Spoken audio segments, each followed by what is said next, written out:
Policy Alliance. On behalf of WFPA and our co-sponsor, GMO Free New York, we want to thank you for joining us tonight. So we are here to talk about GMO labeling.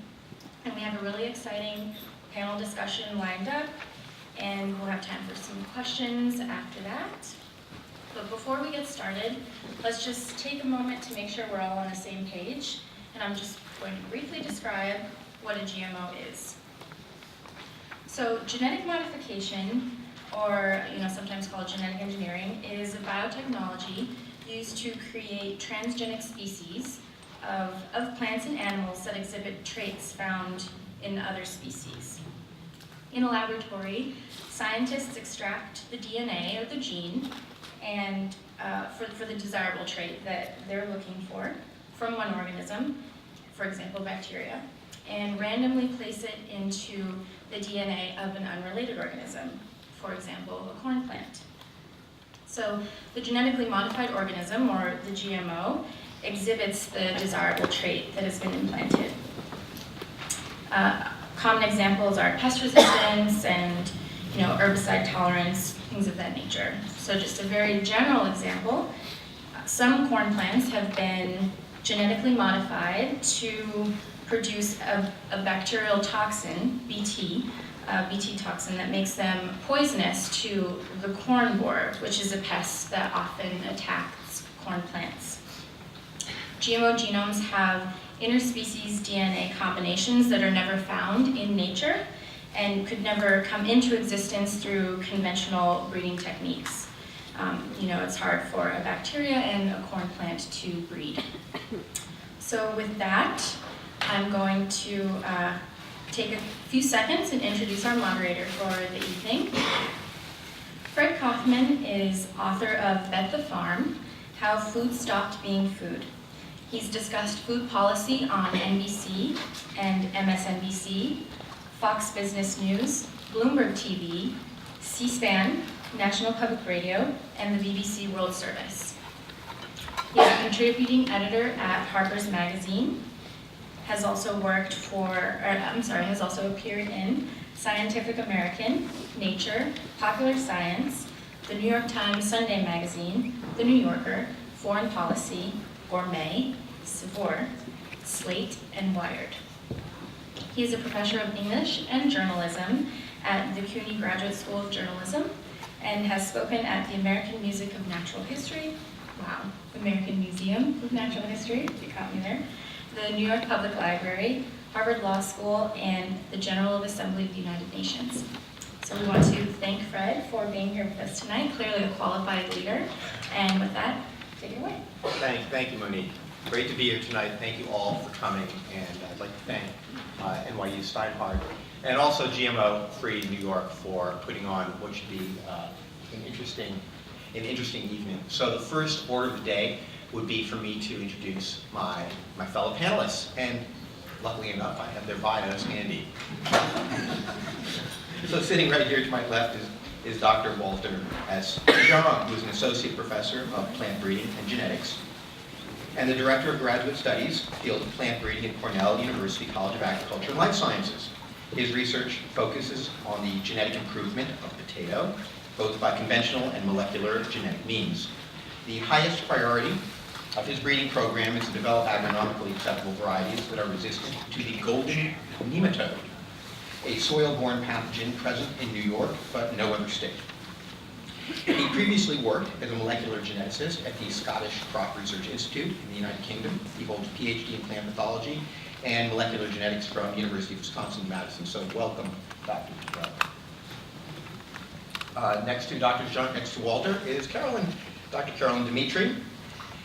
She's the Associate Professor of Food Studies at NYU Steinhardt School of Culture, Education and Human Development, and an applied economist who studies food systems and food policy. She is recognized as the leading expert in the procurement and marketing of organic food and has published extensively on the distribution, processing, retailing, and consumption of organic food. She is currently studying the state of urban agriculture in 15 cities around the country, as well as conducting a spatial analysis of the food environment in Manhattan. I guess our next panel will be about that. Dimitri has received grants from USDA's National Institute of Food and Agriculture, National Research Initiative and Risk Management Agency, and Northeast Center for Risk Management Education. For more than a decade, she worked as a research economist at the Economic Research Service of the United States Department of Agriculture. She earned her PhD in Agricultural and Natural Resource Economics from the University of Maryland, College Park. Thank you, Carolyn, for joining us. My next Carolyn is Patty Lovera, who joins us. That's Patty. Oh, you know what? I'm sorry. You're right. This is in the wrong order. That's Jean Halloran. It's Jean. Jean. Hi, Jean. Director of Food Policy Initiatives, has worked on food safety and sustainability issues at Consumers Union for the last 25 years, one of my favorite organizations. She frequently speaks at conferences and to the media, who tap her expertise on subjects ranging from mercury in tuna fish to pending food safety legislation. She also works with consumer organizations globally, and she has helped develop international standards for safety assessment of genetically engineered food at the Codex Alimentarius Commission. She is currently responsible for developing policy and staff initiatives on strengthening FDA and USDA roles in food safety biotechnology, mad cow disease prevention, seafood safety, and bacteria in meat, poultry, and produce. She presently serves on the U.S. State Department's Advisory Committee on International Economic Policy, and previously on the National Academy of Sciences Board on Agricultural and Natural Resources. Ms. Halloran received her BA with honors in the Swarthmore College. And at the very end is Patty Lovera, at the other end of the table. Hi, Patty.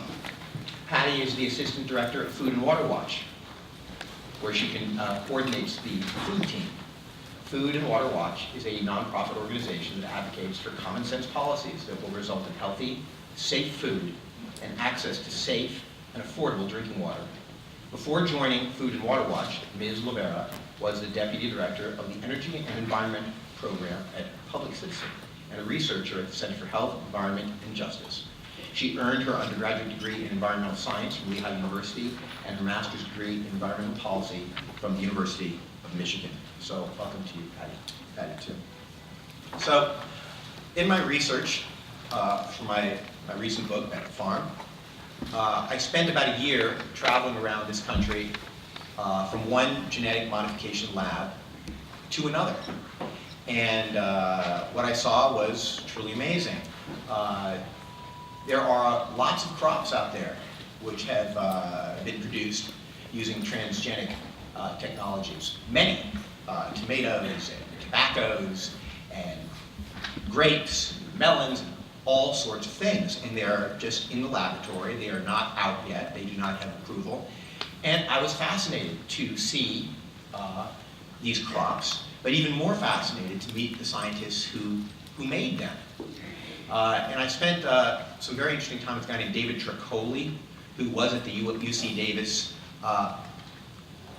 Plant Transformation Laboratory, a very interesting guy. And he did not understand, he really could not understand why anybody would be against transgenic food. He just did not understand it. He thought that he had gone into this business, as he said, to feed the world, that he felt that transgenic technologies would make for food that, and crops that would be helpful for all of humanity, for climate change, for resisting drought, for resisting flood, for resisting frost, for being able to deal with climate conditions like more CO2 in the atmosphere and saltier soils. And he just could not understand any opposition to it and what was the problem. I tried to explain it to him, why people might be afraid or what was wrong with it maybe, but I don't think I convinced him. And he left me with a very interesting statement. And he said to me, you know, Fred, people might not like the idea of transgenic food, but the moment they go hungry, they're not going to care anymore. A very interesting insight I had from him. One of the fascinating elements of this really controversial topic is that genetically modified foods and crops are generally recognized as safe. They are generally recognized as safe by the FDA and by the United States government. And, well, if somebody says it's absurd, This is the state in which we are right now. And so my first question for the panel, and I guess we'll just go down the line, is just to know what they think about the idea that the United States government and the FDA believes, as stated, that these are generally recognized as safe, and that therefore there is no need to label them. Do you agree? Do you disagree? What is your sense of that state of affairs, Walter? I may take the most unpopular position in the room. I happen to agree. I could explain why. How about why not in a couple of sentences, tell us how you do it, because we're going to have plenty of time. So essentially food safety is evaluated on the basis of substantial equivalence. So a common misconception is that any food can be considered to be completely safe, and no food is that. Plants have developed all sorts of defenses against animals that try to eat them. And so the comparison is always done against an existing food. So there's transgenic crops are compared. And the question is, are they basically the same? In genetic transformation, you get a small change in a crop, and then evaluate the metabolic profile, its composition compared to the original crop, and ask, is it basically the same? And so far the data says, yeah. Okay, Carolyn? Well, I think it doesn't even matter whether you believe they're substantially equivalent or not. I feel that this is a technological process that is in our food supply, and that consumers have the right to make the choice when they're buying something. They should be able to say, I want to buy a GM crop food product, or I don't want to. So for me, it's much more simple. It's more about a consumer's right to know what they're buying and to be able to have some control over that. Thank you, Jean. I think everybody in the field, including scientists who are working on it, understand that there are potential pitfalls with genetic engineering. You can introduce an allergen from one plant to another where you're not expecting it. You can inadvertently activate a toxin that might normally appear only in the leaves, and you can see it expressed in the fruit that you're going to eat. You could change the nutritional content. And so there's in fact a global agreement that these are the things that must be evaluated. Now, in most of the developed world, certainly all the European countries, they have a mandatory safety evaluation to ensure that products of genetic engineering, if they're going to be put on the market, haven't introduced any of these problems, which do not occur with conventional breeding. In the United States, we have a voluntary safety assessment. The company, it's suggested that they could come into USDA with their safety data and, to FDA, and the Food and Drug Administration will take a look at their data. So that's what they do. They come in with some data, and FDA takes a look at it, and at the end, they write a letter to the company saying, we are confident that you have reviewed the safety of this plant, and the safety of this product is your responsibility. End of letter.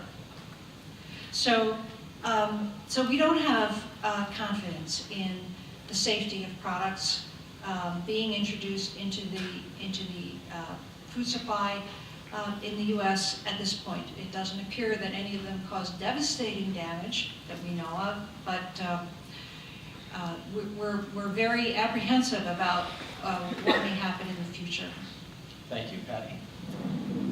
Yeah, a lot of good points have been raised, so I won't repeat them. I think the one thing I would add is just to really re-emphasize the voluntary nature of this. We don't have a system where an independent FDA is doing the data collection, is running the studies, right? So I think that's important for consumers to understand where this information is coming from. And also this GRAS process that's generally regarded as safe, we don't think it's good enough for traditional food ingredients that we're looking at in a lot of processed foods and things like that, let alone something this novel. So I think the last thing I'll say is that it's very, very clear to us whether we're talking about genetically engineered crops or now we're looking possibly at the approval of a new genetically engineered salmon, which would be the first food animal that's genetically engineered.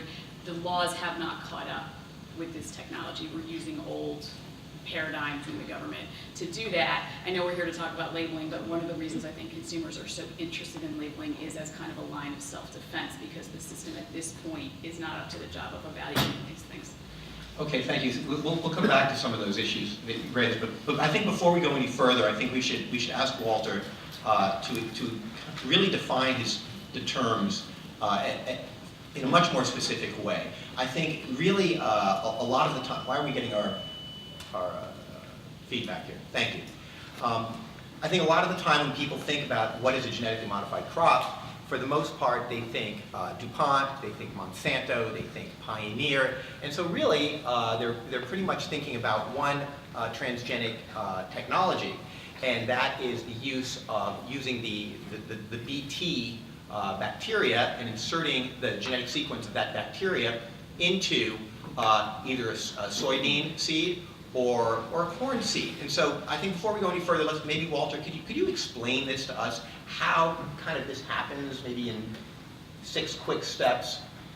How we can do it. We'll do some later. No, I guess I'd probably use less. I mean, essentially, we cut a gene out of one organism. Using an enzyme knife, right? So yeah, there are enzymes which also happen to come from bacteria, but that's not so important. That we can cut DNA and paste it back together. The final step of genetic transformation, though, doesn't involve precise cutting of the plant genome and putting, I will call it the foreign DNA. And it turns out you don't have to put genes from other species into plants. I have put a lot of potato genes into potatoes, so it doesn't have to be from something else. And in the very first slide, there was a comment about the insertion is random. And at the moment, that's the case. I expect in the future that will change. But so basically, a gene consists of 2 parts. It consists of a regulatory sequence that we call the promoter. That determines where a gene is turned on and to what levels it's expressed. And the business end is the part that codes for the protein. Proteins are the workhorses of all living organisms. And it's really the protein that's being transferred. It's conferring the insect resistance or herbicide tolerance or whatever it is that you have. More recently, there are other ways to affect traits by turning genes off which don't involve making a protein, but I won't go there. Okay. So now that we have this organism, this new organism, which has genetic material from another species. By the way, when I was doing some research many years ago about oysters, I learned, much to my chagrin, that I share about 1/5 of my genetic material with an oyster. Right? So in other words, even though we're talking about species and different species, actually DNA is a very interesting kind of messy big sort of thing. And as it turns out, we share a lot of sequences with other species anyway. I think what kind of gets to people is this kind of asexual transmission of the trait. But anyway, so now we've done it. We've got some something foreign in our DNA. So, Carolyn, can you once again go into a little bit more detail about the regulatory framework? And now that we have this crop, what is the next step for the company or the corporation that is the owner and owns the patent on it? Okay, well, I would suspect that my colleague right here would know a lot more about that part of it, but I can speak about the overall regulatory setup. Great. So that there are 3 government agencies in charge of this.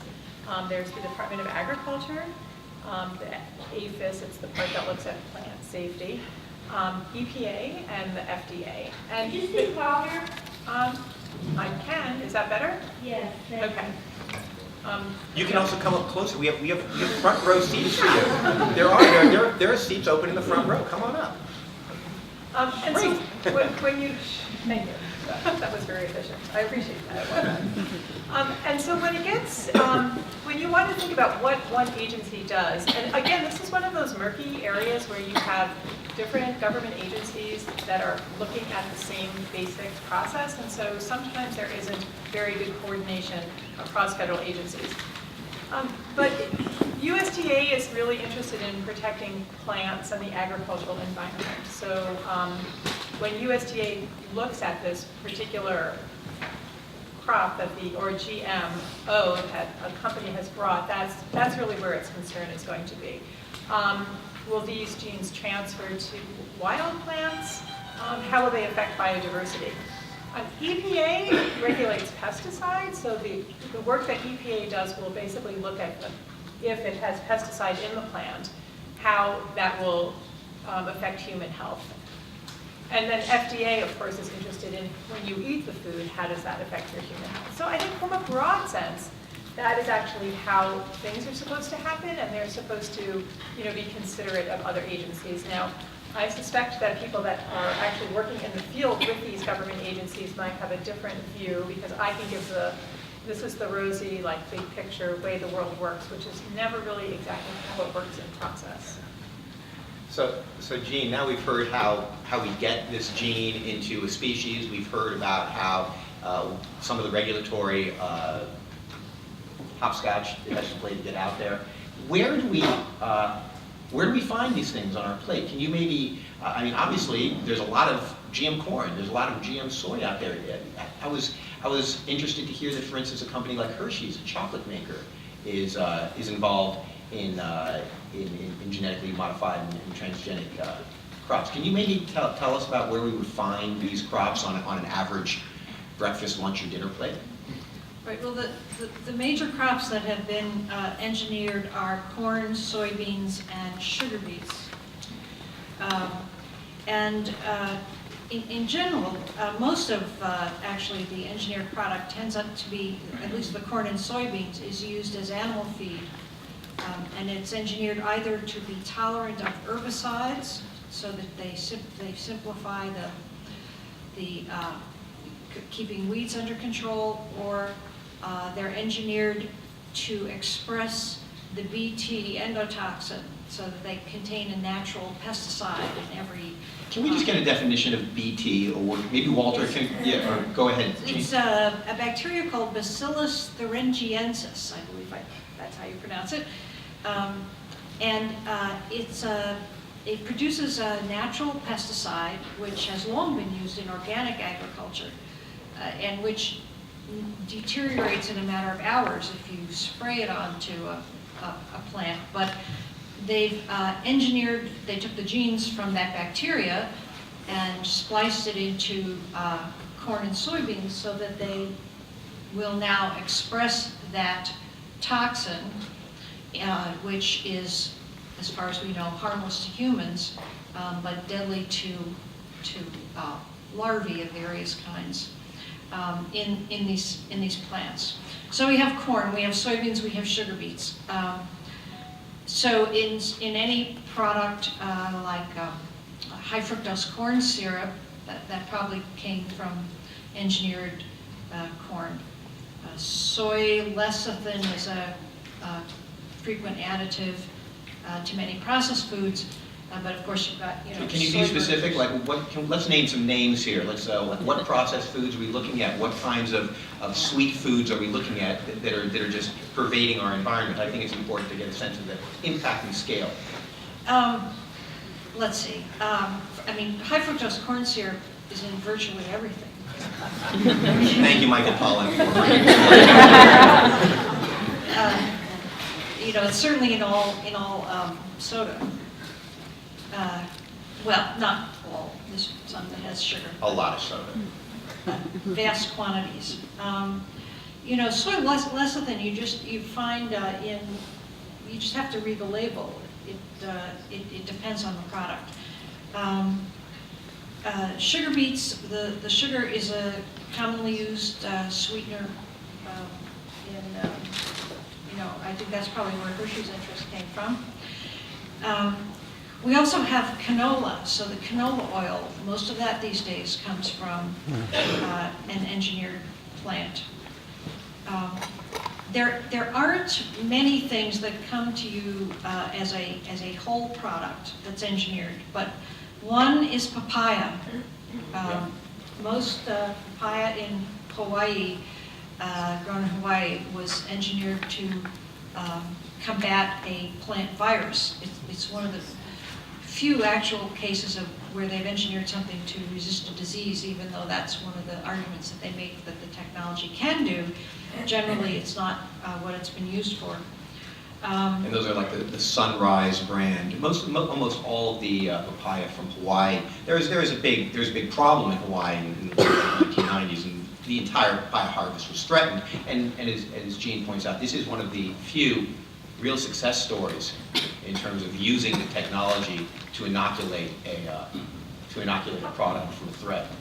Right. Although again, we feel that the safety evaluation, the voluntary safety evaluation done by FDA was really inadequate. It was based on a handful of actual samples, and I mean, the details of that are something else. And then there's a bunch of other products that are approved, but we don't see much of. There's a squash, there's potato, a kind of radicchio, but they're Flavor Saver. as far as we know, right, the The tomato. tomato, yeah. As far as we know, they're not grown very much, if at all, so you're not going to pretty much encounter them in the supermarket. And then last but not least is the salmon that Patty just mentioned. It's not yet on the market, but it seems like it's going to be approved awfully soon. This is one of the things that actually does go through a safety assessment because it's an animal. But we don't think that FDA's assessment has been adequate, and it's in the final stages. It could come any day. So now we understand how it's made, regulatory hoops, where it goes. I think maybe it's time to discuss labeling. So maybe Patty, you can. Why does it matter? I mean, if it's on these plates, if it's all around us, why does labeling make such a difference to the extent that we had a bill in California that fell, and now we have one in Albany? What's your sense of why it matters? There's a couple reasons, but I think the biggest one, and is the most common sense one, which is that we think, and lots of other folks think, that consumers have a basic right to know about what they're eating, about what they're buying, and that this is important enough to disclose. So to elaborate on that just another step, I mean, and I spend a lot of time talking about this, Jean spends a lot of time thinking about this. We're really socialized at this point to think about our role in this system is as consumers, right? We're just supposed, and that we're acting out lots of choices. We hear constantly about how much choice we have, right? We've never had so many choices, right? And it's really a basic tenet of our economy, right? Is that you need a flow of information for these markets to work, and we don't have this basic piece of information. So I can go on about this all night, but I'll stop on this point after saying. No, go on a little bit. After saying, when this gets played out, the fight about obesity, right? It's your fault. If you're buying the wrong food and you're not healthy, all of these things, if we look at the food system and it's not a healthy food system, that's our fault because we're buying it. But something like this, they won't give us the information to vote yes or no for it if we are indeed voting with our dollars. The other quick things I will throw out there are more logistical. I'm from DC, I can't help it, I can be wonky. But we're missing an opportunity to have this conversation about, is it good for us? Is it not good for us? We have been eating it for 15-ish years now. But you don't know. Many consumers don't know what they're eating, so we've missed an opportunity to see, are there subtle health effects? Because we've lost the opportunity to track it because we don't say where it is. So that's a very real logistical problem that we run into DC every day with these agencies where they're saying, show us the people with allergies, show us the people with this problem. And FDA likes to say, well, we track adverse events for drugs. You take a drug. You decide to put it in your hand, and you took it, and if you have an adverse reaction from that medicine, you can report it. If you don't know that candy bar or the cornflakes or whatever had this ingredient in it, how are you going to report that adverse event? So there's the kind of theoretical reason and the rights-based reason of what is our role in this food system. We deserve to have that information. And there's very practical reasons to have it as well. And then the last thing I'll say is, because it's going to come up, the sky is not going to fall for the food processing industry if they have to put these labels on it. We hear this about every other time the food industry's had to give us some information. Nutrition labels, ingredient lists, what country it came from. I mean, this is a pretty standard rap we hear about giving people information about their food, and it just doesn't fly. We can do this if they're smart enough to engineer the cells and change the plants. They're smart enough to put it on a label. I think that's definitely true. I think one of the things that concerns me about the labeling is just what you say, which is that the sky will not fall on the processing food and on the Monsantos and the DuPonts of this world with labeling. And I think you're absolutely right. But before we move to that and the money side of this, which hopefully we'll get to, let me just throw something out there, playing devil's advocate. Maybe we can all put our 2 cents. When I was talking to Pamela Ronald, who's at UC Davis, and she's created a transgenic rice, which is resistant to flood. It can stay submerged in water for like about twice as long as other non-transgenic rice. And I was asking her just about this whole issue of what they are and are they safe. And she said, look, we do hybridization, right? Biologists do hybridization all the time. They do crosses all the time. And a lot of the time, those crosses fail. And when those crosses fail, we know the crop is no good. And when they succeed, if we get a nice carrot from the cross, we know the crop is generally recognized as safe. And she said the same thing goes for the genetic transformed crop. She said most of them fail. But when they don't fail, when you get a legitimate crop, when you get that good-looking carrot, it's safe. What does the panel make of this? Why don't we start with you, Walter? It's kind of moving back to what is there a hidden danger here? And I think a lot of this conversation, a lot of this fear is about, is there a lurking hidden danger that we haven't taken into account, that is out there, that is pervasive, and that we have a right to know about? So, geneticists like myself have only ever considered transformation events on a case-by-case basis. What's the gene that you're putting in, and based on its characteristics, you can be looking for particular risks. Hidden danger, if you're not deliberately putting in a toxin, which, I mean, a human toxin, botulism toxin, and it doesn't have an obvious mechanism. No, there's not an obvious hidden danger. We digest hundreds of thousands of different proteins every day. What's one more? What do you think, Carolyn?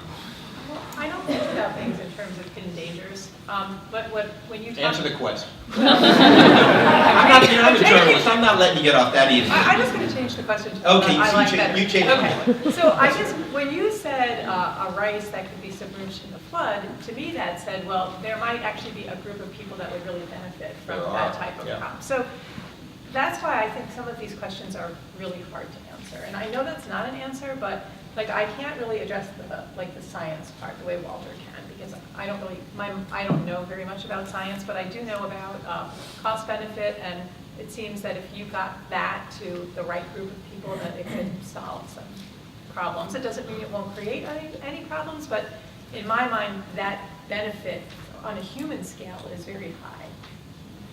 So it's not even about the safety to you?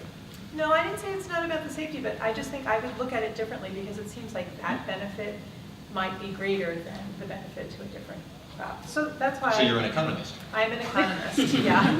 You're not. So and so it is kind of a non-answer, except that that's how I would go in it, and I do rely upon other people to make that scientific assessment in a way that is difficult for me to do. Okay, so Jean, let's pound that nail right again. Safe or not safe? Two points. These things can be safe. They certainly can be safe, but you can't just assume that because the animal lives or the plant looks good that it's safe. Nor is it clear that if there's a label on it, is that necessarily going to be dispositive in and of itself on its safety? No, absolutely not. No, and I should say, safety is not our primary reason for labeling products. I mean, we require ingredient labeling, just so because some people don't like broccoli, so they don't have to buy broccoli if there's broccoli in the soup. Not from concentrate is a label, frozen is a label. We label all sorts of things. Is there a danger of too much labeling noise? In other words, more and more labels, more and more things out there, organic, natural. Is it possible that the consumer it'll just be a non-look? It'll just be overlooked? If consumers, I mean, you do polling and ask if consumers would like this particular label, and you get a 90% yes, just time and time again, no matter who does the poll. This is something that people are interested in, that they would like to know about their food. But we do have a lot of labels, and I guess if it turned out that it was something people didn't care about so much, then they wouldn't pay attention to it. But at this point, it is something that people are very interested in.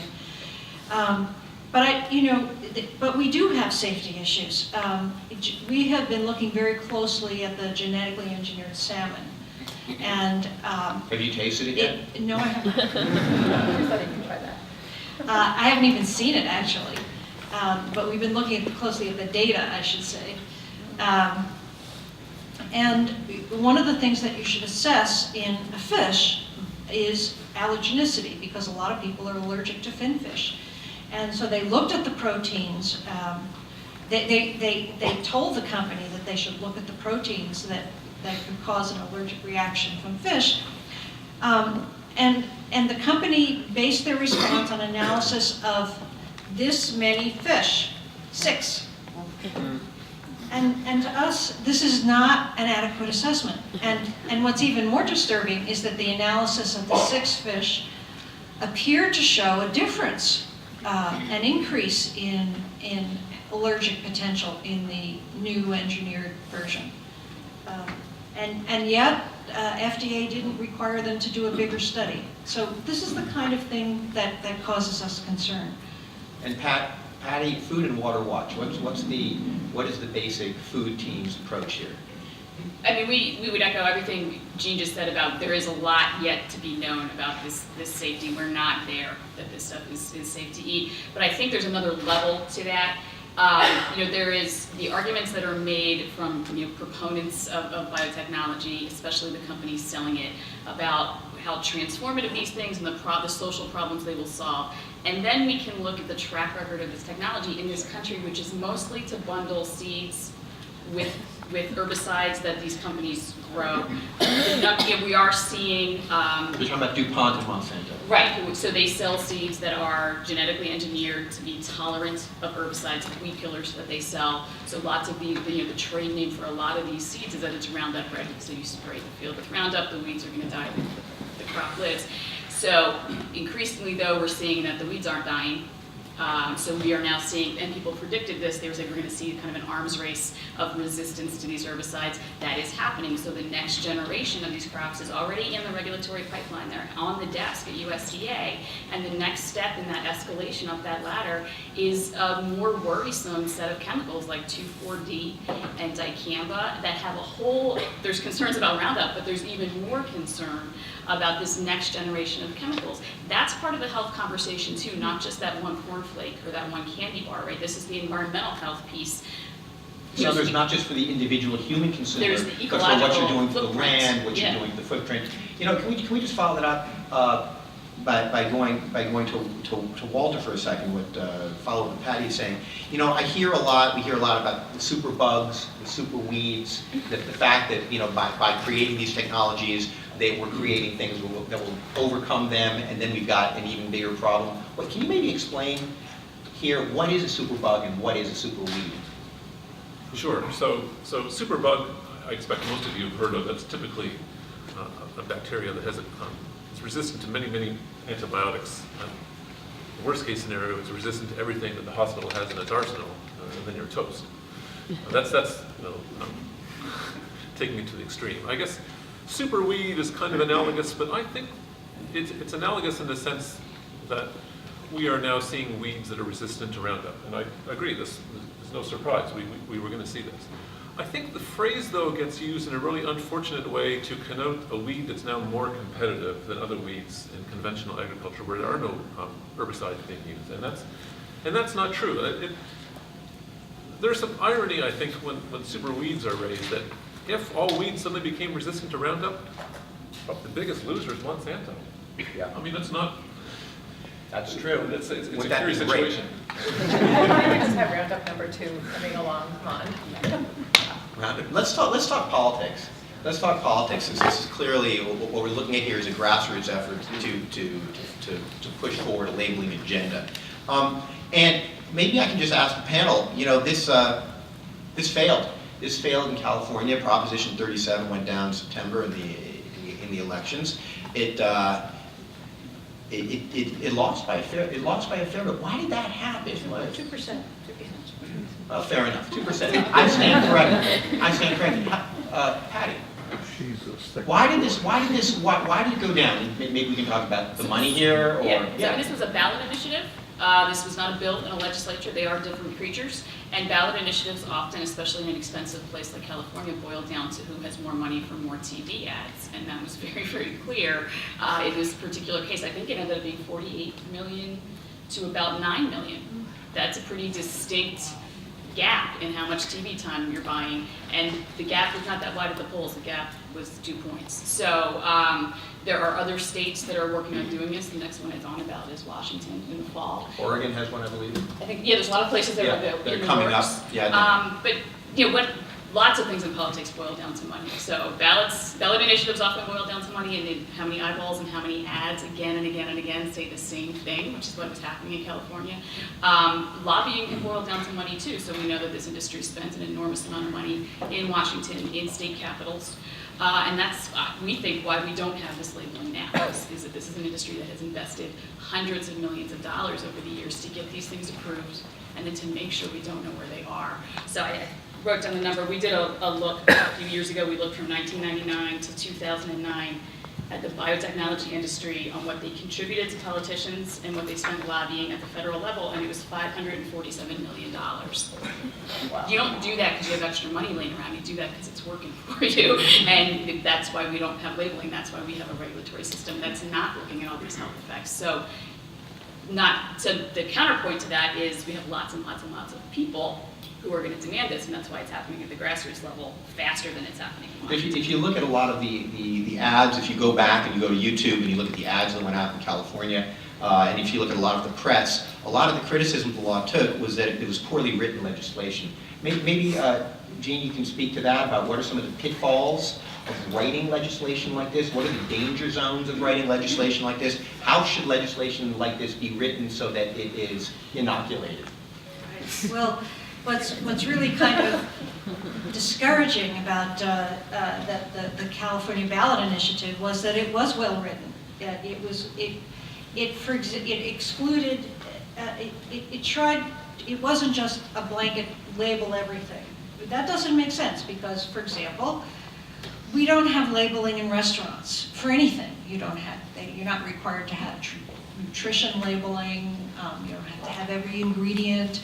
You know, a restaurant is basically treated like your own kitchen. So, in the California initiative, they included an exemption for restaurants, and that was one of the issues that was raised over and over again in the industry TV ads, saying that this bill doesn't treat everybody equally. Look at all the exemptions. Restaurants are exempted, and some other categories. So it was actually a well-drawn bill, and it didn't deserve that criticism. But it was certainly they did their focus groups and found that this is something that would resonate with people. They meaning the industry. The industry, Yeah. right. And the ads never actually came out against labeling. They just said, "Oh, there's too many exemptions." And this will create. There was a clause in there to allow private lawyers, if they found violations, to bring a case. And this was to save the state money, being the state of California is pretty strapped, to make it possible for private lawyers to bring the case if they found a violation. And so this was portrayed as a work program for trial lawyers and something that lawyers would make tons of money off of. And in fact, they wouldn't. All you would ever get back is your costs. You wouldn't make profit at this. But So speaking of profit and loss, we can just stop for a moment. Profit and loss, winners and losers. Carolyn, what are we looking at here? Let's have the bottom line. Who wins, who loses in this kind of large purview if we do get labeling, if we don't get labeling, as the status quo is, as the status quo might change? Okay, so I have a nifty little diagram here. I saw that before, Yes. so And students in my class will know how I love these nifty little diagrams. This is my kind of question. So if you think about the world as it is today, you have two options when you go to the food store. You can buy organic or you can buy conventional. I'm stylizing things. So if you want GMO-free, you buy organic. And if you're ignorant of the whole issue or you don't care, then you can buy conventional. We'll forget that there are any income constraints on people. So now, in true okay. economic fashion. Yeah. So now, so the world as we imagine it, you'll have organic and then GM-free conventional and then conventional. So with GM. So now you have these. Can you say that again? So, okay, so as it is, we have organic and conventional. and conventional, and what it would be. So you would have organic, GM-free conventional. So now if you wanted to get a GM-free product, you could buy one that was labeled GM-free, or wasn't labeled GM. It doesn't really matter. It's unclear yet. Right. And then it would just be conventional GM. So these are your three choices. So if you think about winners and losers now, you have to look at the producers. And of course it's complicated because you have so many players. You have the technology owners, and then you have the manufacturers, and then you have the consumers. But let's just look at the consumer side first. So consumers, on one hand, are definitely better off because they have more choice. The organic industry will probably be worse off because people who are buying organic just to buy GM are going to just switch to buy GM free, or just going to switch. So I mean, that is, if you're thinking of food system reform, and if you think organic farms and companies are good things, then you have to acknowledge that there will be a hit to them.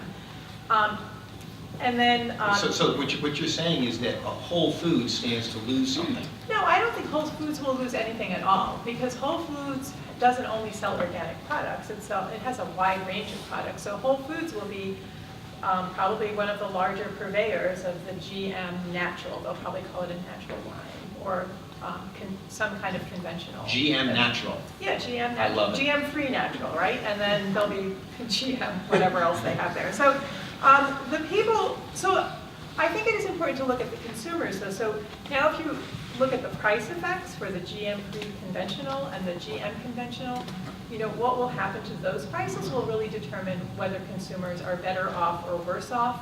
And I think probably the bigger concern would be about low income consumers, like what will happen to the food prices. So it's almost increasing the food ghetto in which they're already finding themselves constrained within. It's possible. If the price of GM conventional products goes up, so the cost will probably be a little bit higher because there'll be segregation costs. Whether the processors have to pass that along is an important question. I don't think they would have to, but they probably would if they could. So I think in the end, consumers, it will depend upon the prices along the supply chain, how many are passed along, and what happens at that final retail price. Do you have a prediction? Can you kind of give us a I model? I mean, I can't say. I think if I can forget about low-income consumers, I think consumers overall will be better off for having the choice. It really will depend about, I think, how much people care about the GM-free label. And so I think it's too complicated to just go through in my head, like what will the price effects be on those three prices. So, Patty, did you have something? I saw you scribbling some notes. Do you want to add something to this winners and losers argument? Yes, but the question is what? So we have this conversation a lot. Like, we're currently in DC in the middle of a battle over a different label called country of origin labeling. And when we struggle with this, with economists saying, how do you put a number on information? How do you put a number on what consumers are willing to pay? And often those numbers depend on who paid for the study. So in California, the ads said this is going to increase your yearly grocery bill by some obscene number, $800 a year or something. No, we don't buy that.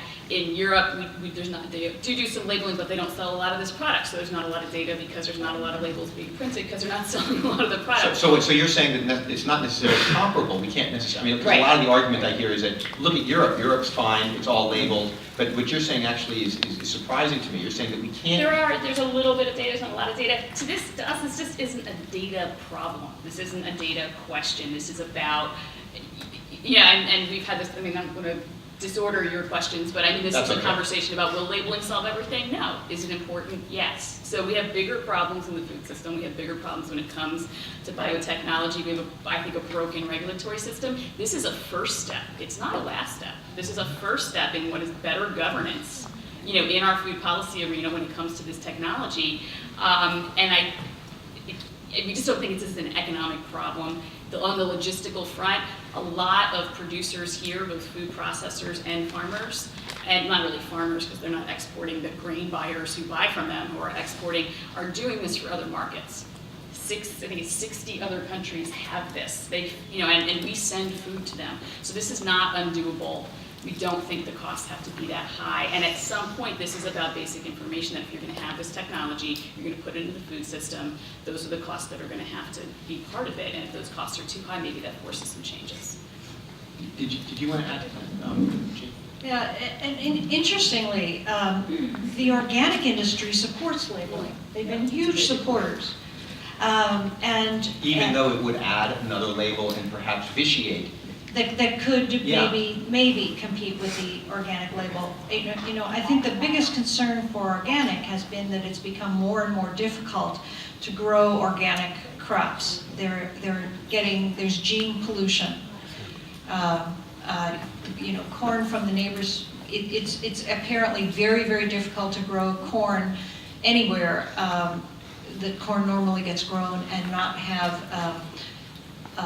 the pollen blowing onto your organic crop and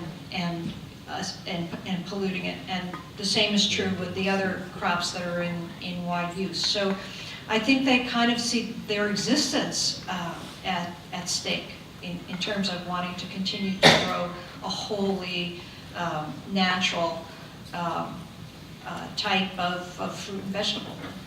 Walter, I saw you scribble with that. And that phrase "gene pollution" reverberated through the room. Yeah, the phrase has a lot of innuendo, of course, and a negative. And I guess implicit in it is that there's a health consequence to transgenes. And I guess ultimately, the only reason that I personally think that labeling isn't necessary is because I think the only reason we should label is if we think there's a health issue. I know there's a lot of issues surrounding GMOs. I'm not unilaterally on a pro-biotech fence when it relates to it, shall we say. But I think there's a health issue that relates to, implicit in that gene pollution phrase, which I think is a big assumption and the data isn't consistent with. So let me just ask you then, let's just talk about your potato work. What is your goal? I mean, are you using transgenic technology to make a potato inoculated from the nematode? I mean, what is the goal here? So, I wear two hats. I'm a conventional potato breeder. I release conventional potato varieties, and you've probably all eaten some of them. Maybe you'll consider that a bad thing. I'm also a molecular geneticist, and in the lab, I'm making transgenic potatoes to test hypotheses. So I thought I might know what the gene was responsible for red skin color, and I made a potato plant, and I changed a white potato red. That wasn't for the purposes of for breeding. At the moment, transgenic potatoes aren't accepted in the marketplace. Those two programs are completely separate from me. There's the research side, trying to understand things, and then there's dealing with the reality of what the marketplace is. So. Do you think this is inevitable? I mean, and maybe we should ask the entire panel this. Is there, once that you can map the genomes, and once the data is there, and once many other countries become very involved in some sort of a genetic race towards, like for instance, China, I know, is very involved in genetic technology. Is it inevitable that we're going to see more and more transgenic foods? What do you think, Carolyn? Do you want to speak to that? Well, actually, I want to say something else. Because we have How am I not surprised? I just want to say that we haven't really put numbers on like acres planted. So if you Do look, it. if you look at the acres of soybeans, corn, and cotton, close to 90% of them in the U.S. are planted with Yeah, GM crops. you're So, wearing GMO. Yeah, so is I the bottom mean, line. so I think that's just, that scale maybe puts a different context on this whole conversation, because it is there, and I think that makes it, I think it makes it more important to label, because even though I recognize Walter is not wild, doesn't think that there's a legitimate reason to label, I think a lot of people do, including me, and I think Well, he said having... there would be, the legitimate reason would be a health issue. Right, okay, so some people like me think that even without a health issue, the label is legitimate. And the fact is, if you can label food in that way and people start buying it based upon the labels, I think that's a really strong signal that's sent through the food system about these are the things that consumers want and don't want. And the fact is, the US government is not very good at regulating big food companies or big agriculture companies, and the only recourse consumers have is through what they buy. That's what even Michael Pollan tells us, right? Vote with our fork, vote with what we buy. So if we are really going to stick to that kind of model, then I think that labels are really the only way for us to But do once that. again, I mean, a lot of the criticism the foodie movement, the food movement has had, and the food justice movement has had over the years, is that it's an elitist movement, and it's all about upper middle class consumers in the United States. And so, once again, to be completely blunt about this, that's the answer I'm hearing from you. How about Africa? How about the idea that there is a continent which is wide open, right, for this kind of technology? Do you want to speak? Yeah, okay. One of the things that makes me maddest about this entire debate is that there's always the claim that these crops are going to cure hunger. In fact, we have to have these crops to feed the 9 billion people who we're going to have in by some year. 2050. Yeah, right. So I disagree. And I think it's extremely, you need to look at a number of facts. First of all, the crops that have been introduced into this country have not increased yield. They have not increased yield. They've been introduced for other things. They've made it easier to control weeds. They've made it easier to control certain pests. And they may have, they certainly made it, there was an economic advantage to the farmer. There might have been a tiny fraction of a cent, that we would never see as consumers in production. But they are not crops that have But are people, anything are for people hunger. starving because of supply constraints? I mean, I know we've strayed just a little bit, but it seems to me that actually they're not. They're starving for different reasons. Yes. I mean, the world now produces enough food to feed every person on the planet. In fact, every continent except Africa is producing enough food to feed all of their citizens. And in the places where people are hungry, the largest cause is war. It's not the inadequacy of the crops. And in Africa, they haven't exploited by any means the things that we already know how to do very well. And we believe in, you can certainly increase production with pesticides and fertilizers. We would favor a more sustainable approach where you... What does that mean? We got to call you on this word, sustainable? Yes. This is, I think everybody knows what it means, but nobody knows what it means. What is that sustainable approach? It's an approach that we favor what's often referred to as a knowledge-based rather than a chemical-based approach to increasing production. That you maximize everything you possibly can in terms of the seed you use, the conditions you're using it when you plant it, the irrigation. Is that agroecological, or do we say agroecological? You use conventional plant breeding. You use often there's indigenous knowledge as to intercropping that will help increase production. And we're not anywhere near maximizing the improvements that could be achieved in those ways. And certainly not doing any work on sorghum and teff to the extent that we're doing work on soy and canola. Did you want to respond to this, Walter? I certainly would never promise that GMOs could cure hunger. And yeah, this question of, well, I guess there's two questions. One is, do we need it? And second, are there benefits? So I guess it depends on how you define need. We can do an awful lot with conventional breeding. Make no mistake. Actually, it's been a big benefit to me that genetically modified potatoes aren't accepted because it allowed me to become a conventional potato breeder.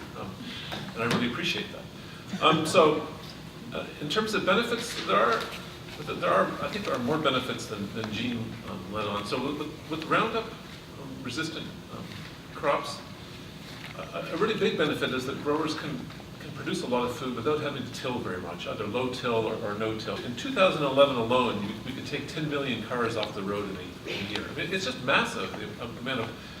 And everybody understands that agriculture is the #1 ecological hit on the planet, year in, year out. And when it comes to BT, BT has, is remarkably specific with the insects it targets, and do you want to be the small African farmer who has to apply a pesticide once a week, really nasty stuff without proper protective equipment, or would you rather grow something which is safe and it doesn't require you to apply things? The amount of pesticides applied has also gone down. So, But just on that point, I think limited studies have shown that if you adopted methods of agroecology, especially in places like Africa, you could significantly increase the yield. And these are pretty costly inputs you're talking about. So I feel like maybe when we're talking about the U.S., where we have, a lot of car pollution, and we have different trade-offs in the U.S. on a larger scale. But in Africa, I think you're just looking at a whole different set of systems. It's not realistic for people to buy those. So actually using agroecology, incorporating these traditional production methods, will actually benefit them a lot more than. So I think it's important to keep the developed world versus the developing world scenario separate. And then back to Walter. Yeah, I mean, Caroline just brought up one thing I wanted to, which is that these are not cheap, these seeds, and the chemicals that they are engineered to be packaged with are not cheap either. And so that's been a key part of the business model for the Monsantos and the Dows and the DuPonts of the world who are in this business. I would like, at a certain point, that we talk a little bit more about that business model, because I am particularly interested in how that money flows. That was the next kind of piece I wanted to get to is, I mean, as we talk about whether it's Africa or just the climate, the world in general, climate is calling for farmers especially to be more resilient and have systems that bounce back from disruption and crazier weather and right? I mean, stuff that happens in the Bible still happens. There's still locusts, right? I mean, like, it's crazy, right? Half the world is on fire or being flooded, right? It's getting weirder. And there's no climate change. Yeah, I mean, agriculture is going to have to be more nimble and more resilient to deal with that. And the effect, I mean, the U.S. is the leader in using these GE crops. And the net effect has been to drive out diversity in the seeds we use and the types of seeds we use. That makes you more brittle, not more resilient, when you don't have choices, right? So the intellectual capital, the business model, the patenting that goes on behind these seeds is really, really good for the developers. Can you just explain the patent ownership? Just to get one more follow-up question, because this, I think, is of the essence, and it is a much neglected part of the argument, I think. Right, I'm not a patent lawyer, thankfully, and I'm not going to probably get it exactly right, but what it boils down to is that the traits, that these are engineered to express are allowed to be patented, and that's a key piece of the business model. The Plant Patent Act, the first Plant Patent Act in the United States was passed in 1930, and it was, for the most part, to give intellectual property to Luther Burbank, who was arguably the greatest plant geneticist in this country's history. And so whenever you can have a hybrid plant, you can have a genetically modified plant, you can own the patent, and you can then rent. It's a rent-seeking type of operation. You can gather rent, and these patents last 20 years. And what I find interesting is that I feel that if we're looking at the money issues, and if we're looking at the patent thicket, this cliche, the patent thicket that surrounds biotechnology in medicine and in food, I think that we'll find an area of agreement with Walter. Because I think the scientists themselves have come to realize that the patent thicket is actually stopping innovation. Well, can you speak to that, perhaps? If you're not a huge biotech company, you won't have, Yeah. you won't have enough patents in a particular area to give you freedom to operate. So it's not only Africa, it's not only the Africans who are going to have to pay for this food, Africans, right? It is the Cornellians who have to pay for this and is stopping them. So you see, that's part of the reason why I'm not so sure. I mean, to my mind, the goal, and now speaking not as a moderator, but as Fred Kaufman, to my mind, the goal is to figure out a way to get rid of the monopolistic power of large companies like Monsanto and like Bayer AgroScience, who would like to control the world's food source, and in fact are doing so. Exactly. Labeling's not going to stop that, though. I think labeling is a really good signal that people want to know that, because there is so much market power on the hands of the big food companies, whichever ones you want to pick out. The government is not responding. The government has no problem with it. There isn't going to be intervention. So how can a consumer actually have a voice? It's actually the concentration of power in large biotech companies. That's the aspect of GMOs that I'm least comfortable with. I'm not so fond of that. But I don't know that labeling is really the way to address it, unless the label is, this food was produced by Monsanto, or... It's not ultimately what the label says. Well, it says it for now, but the other issue about patents that I think is important is that, as you said, patents only last 20 years. Once they're done, anyone can use it. And not only, but the point is that really, there's no need for the laws to be that, for there to be a 20-year lockdown, because most of these new crops really only have about a 2-year window of efficiency, about 2 years, and then you need to do more. And so I've been arguing in different places for reform of the intellectual property laws as regarding plant patents. And in fact, I'm working on a piece right now which is trying to figure out an argument for what I would call open source GMO, the idea of making this all free. Now, this might make people uncomfortable, because that would say, well, wait a second, aren't you then opening the door to this monstrous variety of GMO crops? What would you make of that? What would you make of that, Patty, this whole notion of, just on the surface, open source GMO, non-ownership GMO? Kind of like the open source software movement. In other words, to take out that rent-seeking from this, so that maybe there would be no reason for Monsanto to be in the business, because what they're after is money, and maybe there would be more reason for Walter and other people to actually do something positive. I mean, I think there's no silver bullet for any of it, and what has been missing, in the food system, and really in our regulation of the economy in general, is the concept of antitrust and saying you're too big and you have too much power in any market. So I think there is some analogy and maybe some lessons to be learned that we do have open source things in computers, in software, in whatever. And again, the legal system is behind, because the legal system has no idea what to do with these huge databases of DNA anyway. Yes, Jean.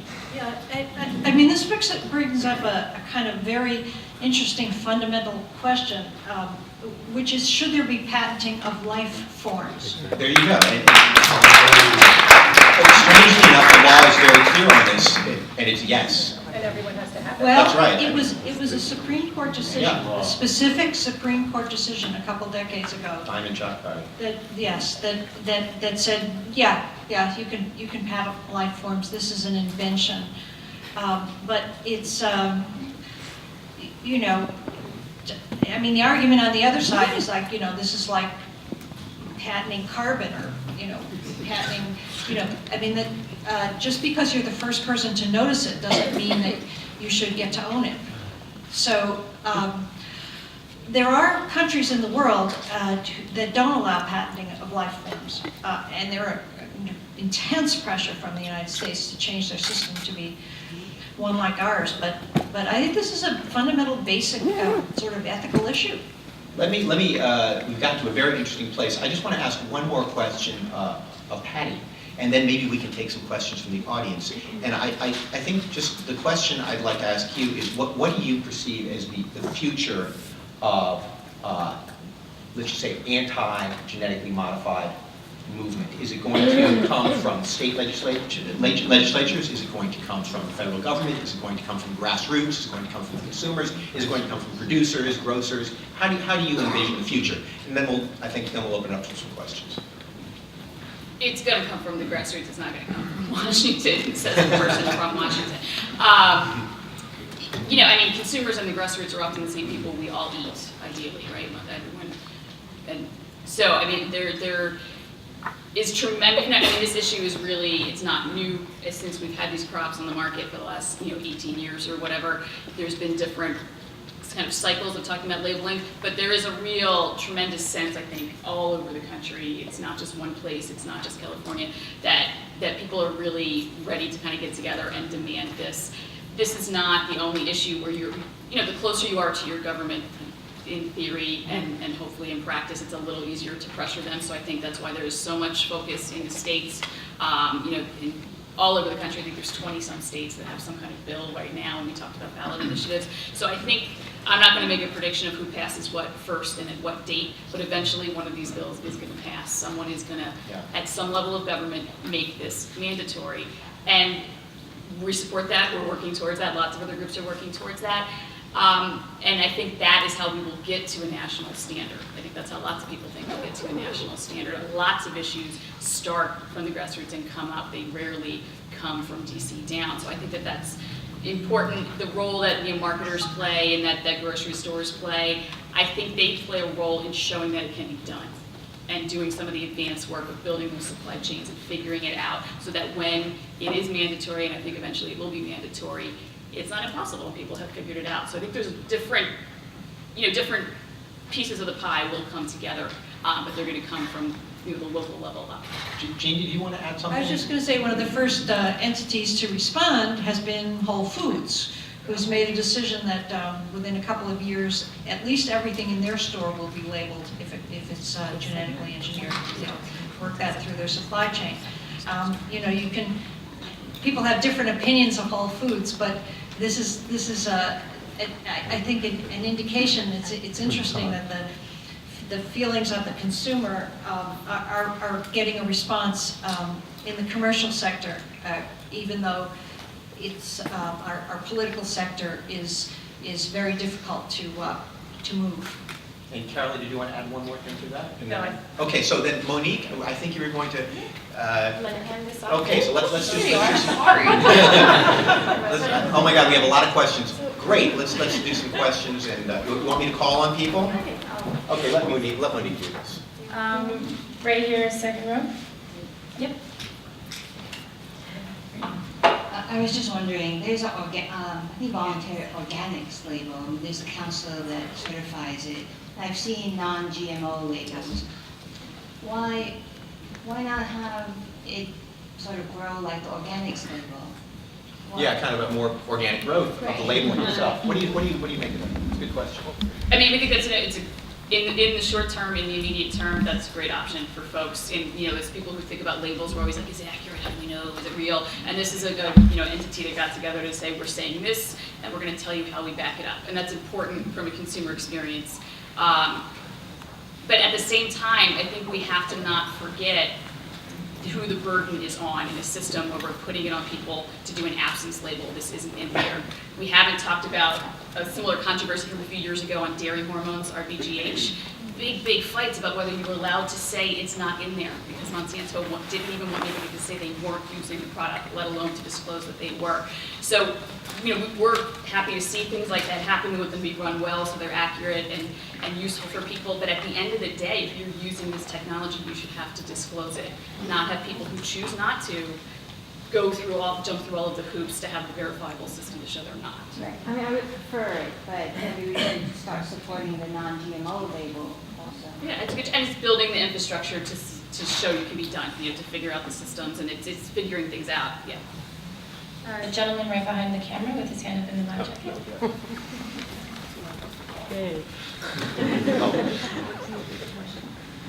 Hello, Disney. Okay.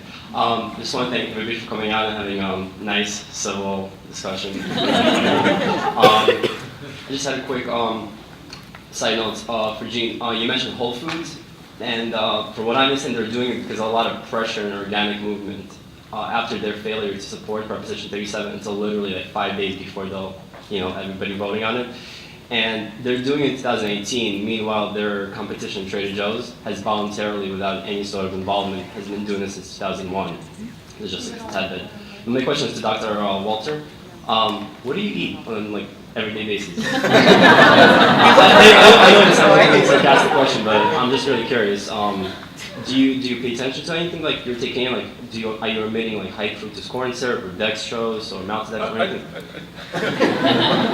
I'm really serious. So Our diets will be available afterwards.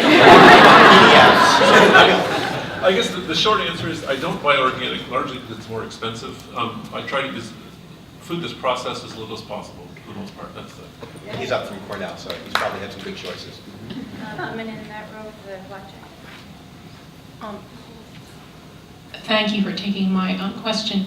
There will be three with regard to have you, in listening to the Supreme Court argument, it concerned me that, and if you have any access to the lawyers, the case was argued really poorly. Didn't you observe that the argument that Monsanto is attempting to make is that its intellectual property patent, and I'll speak to that too in a minute, is as if it controlled the whole process patent, which it doesn't. These are two separate patents. They're alleging that they had the power to control the farmer planting process. Now this is a multi-thousand-year-old process. Now if they wanted to attempt to get a patent on that, so what, and I started an argument, to attempt to get attention to how poorly the debate was handled, the failure for the Supreme Court to turn around to Monsanto and say, you don't have a patent, a patent process. I.e., your intellectual property patent controls what you did in the seed, but not what the farmer, and if that's a contractual relationship that you violated, that's different and not where you're alleging as if you had a patent on the process, two separate patents. And so if you have access to those lawyers and to start that, and then my next concern is do you have you really analyzed the real failure of the quality of research in the United States to expose the terminator problems that they bred into the seeds? And see, this in a way does, unfortunately, this is how it is, and they can get away with where they can say that they can patent their work on having done the genetic engineering because they engineer a terminator. However, the infertility passes along across physiological boundaries. So they're coated with the non-biodegradable herbicides like Agent Orange, and they have terminator infertility. So reproductive organs, regardless of the physiological creature, so and it'll pass right up through the food chain. It's even in the soil. So Walter, why don't you try the second part of that question right now before we get too far in, which is the terminator seed part of this question, which is. I don't think terminator is used anywhere in the industry at the moment. Is the short answer to that. So it was a technology aimed at ensuring that the crop would be couldn't produce pollen. Yeah, and if it can't produce pollen, then obviously. And let me I would like to add something to this argument too, because it's one I hear a lot. This terminator one. Plant hybridization, and certainly of major monocultural crops, has been going on in this country kind of full speed ahead since the late 19th century. And seed manufacturers, right, have been very involved in this process since then. And so, for instance, if you look at like Iowa farming and wheat farming and corn farming in the late 19th century, first of all, hybrid seeds are for the first time being offered. And correct me if I'm wrong, Walter, but any hybrid seed is not going to have that same effectiveness unto the second and the third generation. That's just, it's like those seedless grapes. They've been kind of deracinated in a way. The other thing is that during that time period in the late 19th century, the farmers were saying, whoever in the world is going to create all these seeds every year, whoever in the world is going to buy all these seeds every year, and then of course the corn started winning the Iowa State Fair, and this became, so this is actually, this terminator thing is very old, it's more than 100 years old, this question. The other question that you're bringing up is the one about the arguments and the poor way that the Bauman case has been argued. That is, I think, a very relevant question. Does anybody want to, I mean, I'm happy to go on, but if anybody would like to talk about the way this case is being argued, is that you, Gene? Well, first I want to say something about Terminator. Okay. It's really not the same as hybrid seeds because your hybrid, it loses its productivity, Yeah. but it's not dead. Yes, that's true. So That's a legitimate difference. So, you know, so let's say suddenly there was some catastrophe and seed companies were wiped out by goodness knows what, you know, people from another planet or something. We could grow, the farmers who had hybrid seeds could keep growing something. The food supply would not be cut off. But if we had become, I mean, I think what's so scary to a lot of people about, what was so scary about Terminator was that if everybody started buying Terminator seeds from Monsanto, we could get to a point where they had the country by the throat. I mean, Yeah, I mean, that's to the that point. there would be no food Yeah. unless you continue to buy their seed every year. Or it becomes a matter of the money. I mean, once you have monopolistic practice, you can drive the cost. And then that's what I wanted to say earlier about starvation. It's not necessarily a supply issue, it's a cost issue. It's a cost issue. In terms of the argument, though, I just want to make maybe just a very quick look. If you think about it intuitively, and everybody in this room, I'm sure, has thought about it intuitively. If you think of a soybean genome as a pile of pennies from the floor all the way to the ceiling, okay, that's what that genome looks like. Monsanto, for all intents and purposes, has added one penny to the top, and then said the whole thing's mine. It's kind of, they say, after, in fact, that seed having been in the process of tens of thousands of years of development. And so we understand that intuitively that's wrong, but the law cannot see that, because the patent law is outdated. And so there's not, I think Monsanto's going to win this case. I don't think there's, to my mind, I would be shocked if they lost. Did you want to add to that one? Yeah, so my understanding of the Bowman case, well, I guess I'd be shocked if your understanding of, how do I put this? Okay, I'll explain how I understand the Bowman case. So he bought some soybean seed. It turns out most of them, unsurprisingly, since most soybean is transgenic in the US, this was transgenic. And then he planted again. I don't think he has any problem doing that, but it's what happened next that's the problem. Then he sprayed it with Roundup. That's right. And that's when he said, oh, I only want the stuff that's transgenic because I happen to like the Roundup resistance. It's really what I'm buying. It's like with the genetic pollution comment before, there are an awful lot of news stories which imply that if Monsanto's genes make it into your field, then suddenly you can't sell it and they can sue you. I don't think that's the issue at all. The problem is if you take that next step, and if it's herbicide resistance and you spray it, and then you're selecting their stuff. If you don't, you just plant it again. Now we're getting into You're it. Okay, yes. I think it has happened, and Yeah.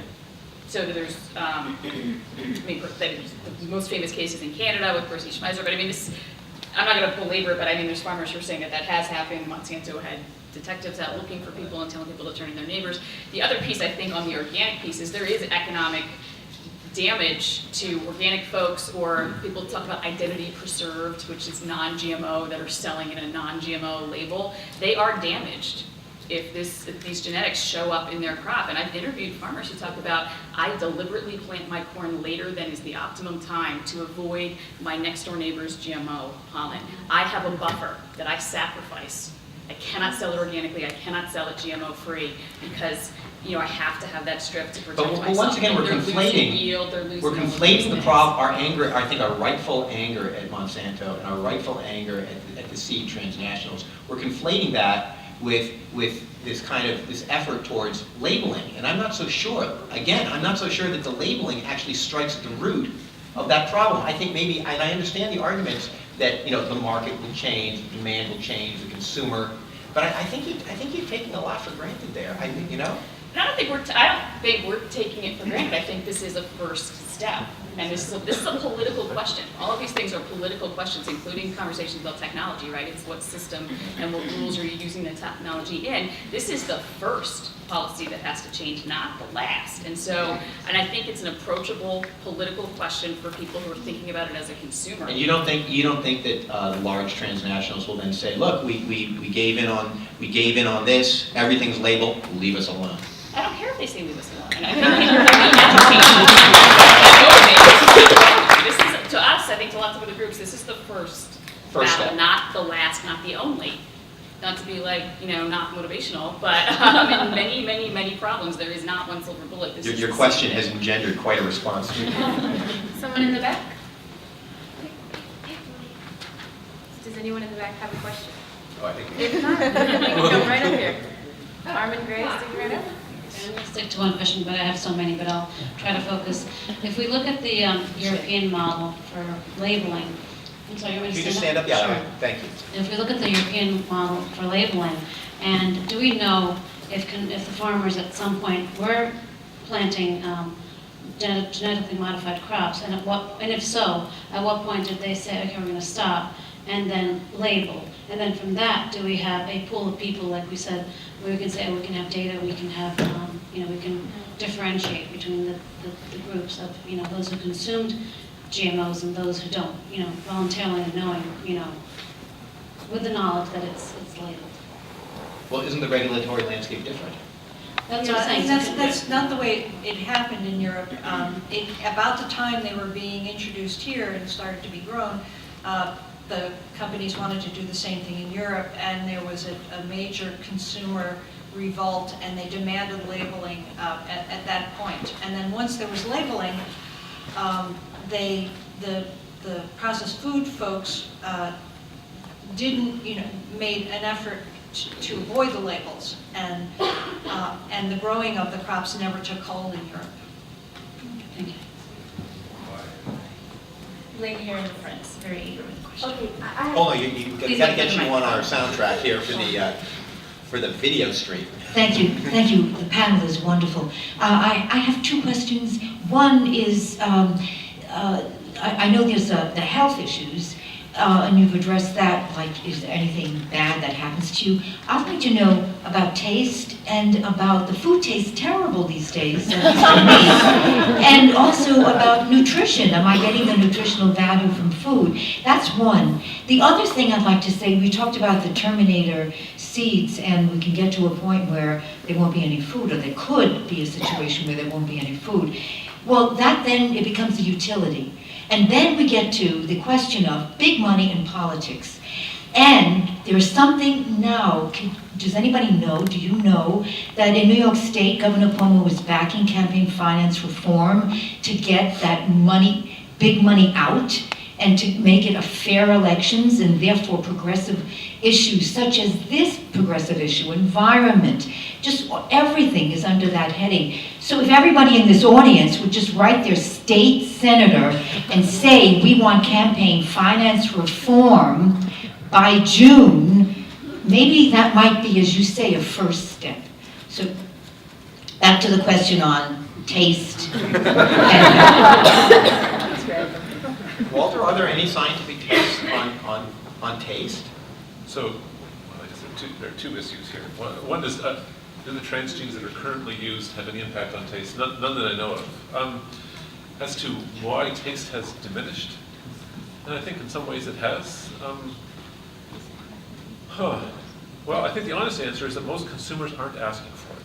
So as a potato breeder, you might be surprised, my highest priorities are developing potatoes with resistance to pests. What do consumers buy them on for fresh processing? What do they look like? Appearance is what sells.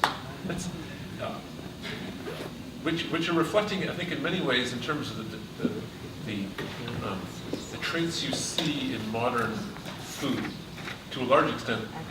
Some of it is production-driven, what's convenient for producers, but consumers ultimately drive an awful lot of that too. I met a woman at Ohio State, a geneticist, who was very focused on isolating DNA for fruit shape, so that she could actually make a carrot into like a curly Q, or like little hearts, so the kids would eat their vegetables. Because, unbelievable, right? But this is exactly where that kind of that huge consumer money is in shape and appearance. We have different concerns. Obviously, we have a different set.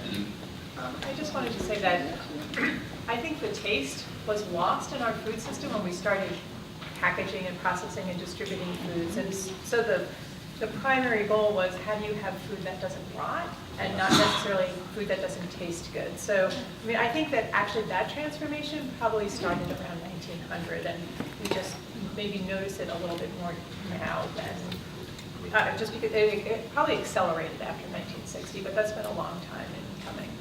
Just one nutrition point that we're living through right now is as we're looking at this pending approval of a genetically engineered salmon. This is one of the questions we would like the FDA to be doing a much better job on. People eat salmon in particular, right, for lots of very specific health reasons, and we don't have good data. Jean already mentioned, you know, some of these studies had 6 fish. There's not that many studies, and we don't get to see the raw data. It's a super not transparent system, but in the summaries of the data that we can see, there are hints that these are different fish, fatty acids and things that consumers are often looking for in a salmon. So that's a real classic example for us right now that there might be a difference, and a label would help you distinguish that, even if the FDA wasn't doing enough to evaluate the nutrition. Right. Like the labels on back like farm salmon. Right. Yeah. Gentleman in the khaki jacket.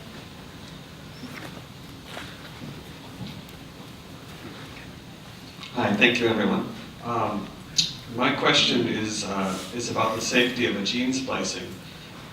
Recently, the EU Safety Board discovered that more than half of all GMO crops contain parts of the cauliflower mosaic virus, something which was not disclosed to the public, and I don't think it was disclosed to the various regulatory agencies. And I'm wondering if you guys can swear that nothing else has been introduced or ever will be, or that if it has, that the government will do the test to find it and, you know, keep it off the market. Because I find this another, you know, a perilous aspect of genetic work. Maybe Dr. Jong, you can speak to that. Sure. So you're referring to the cauliflower mosaic virus 35S promoter. It's earlier on I talked about there are two parts to a typical. A gene consists of a promoter, and a gene consists of a part that makes a protein. So the 35S promoter has been widely used in transformation. It's not new at all. All the potatoes that I've made experimentally in the lab have used it, and it's used widely because it tends to express proteins in most cells into a fairly high level. It's not a surprise that it's present. And so is this a danger that it's present in the promoter? I mean, it seems to be that, you know, it seems that there's a certain kind of intuitive understanding, which then is actually perhaps not the actual understanding. So in other words, that promoter is clearly being used, but is that promoter going to be dangerous? Has that mosaic virus somehow been neutralized? What do you say to that? It's a short sequence of DNA that other proteins bind to that are responsible for making messenger RNA, which then gets translated into protein. So you're saying that doesn't matter? The fact that it comes from a virus doesn't trouble me in the least. Okay.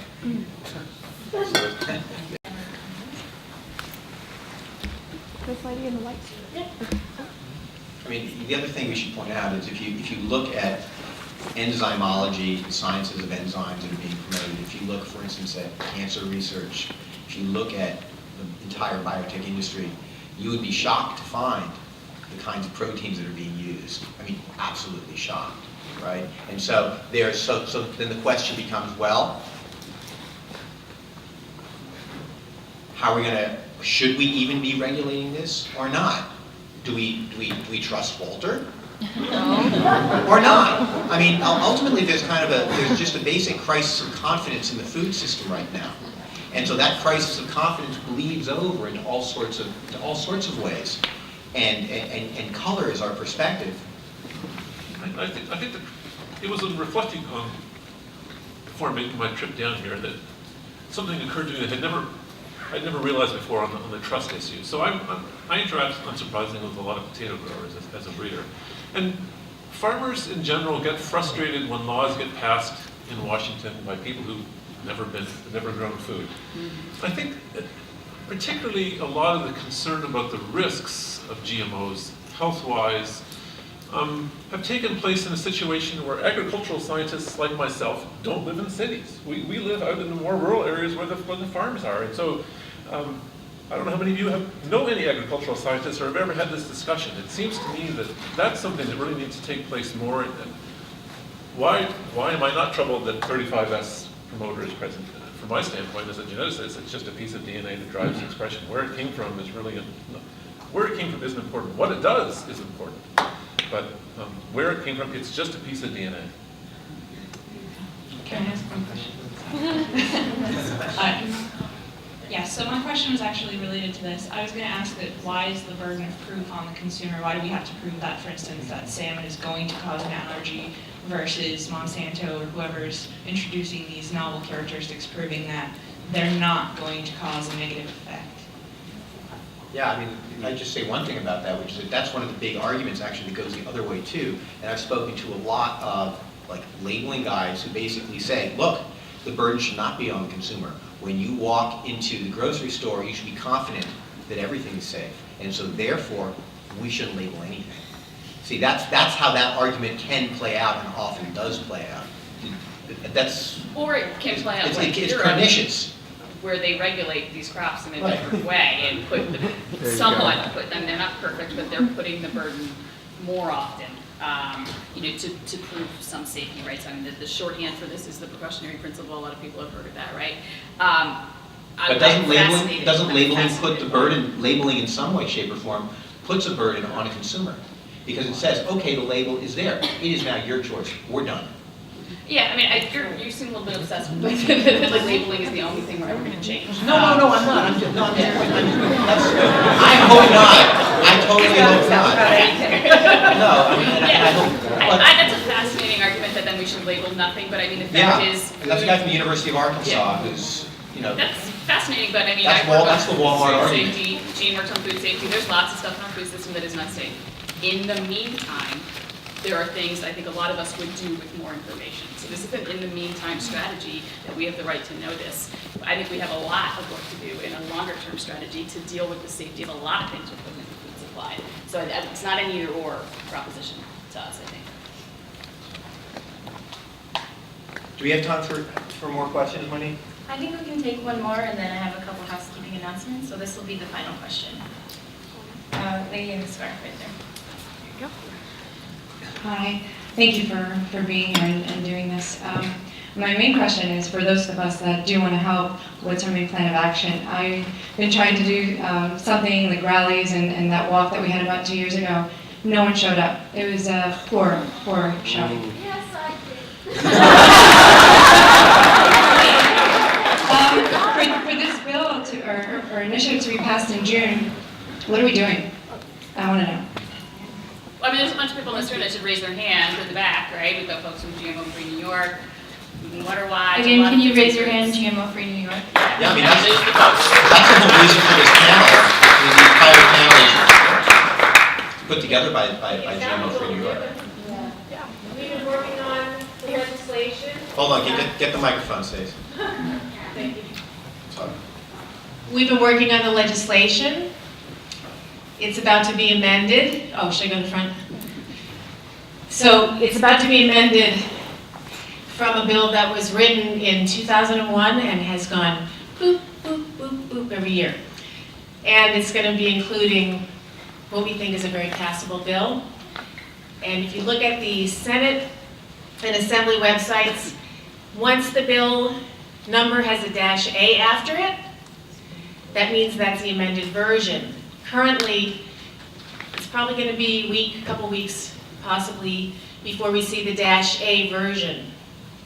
And when we see that -A version, that represents the amended version of the bill. It could also be amended again, which would be -B, -C, and so on. It can be amended all the way up until the day of the vote.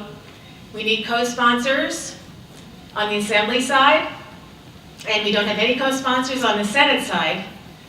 But it's an active bill, and that language is just about to go up. So we need everybody's help in the room, all hands on deck.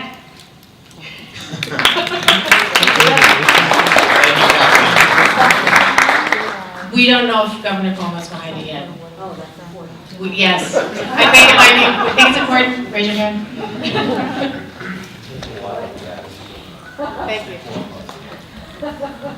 Okay, well, the evening is kind of rounding out here, so of course I want to thank you all for joining us tonight, and thank Fred and our panelists for being here.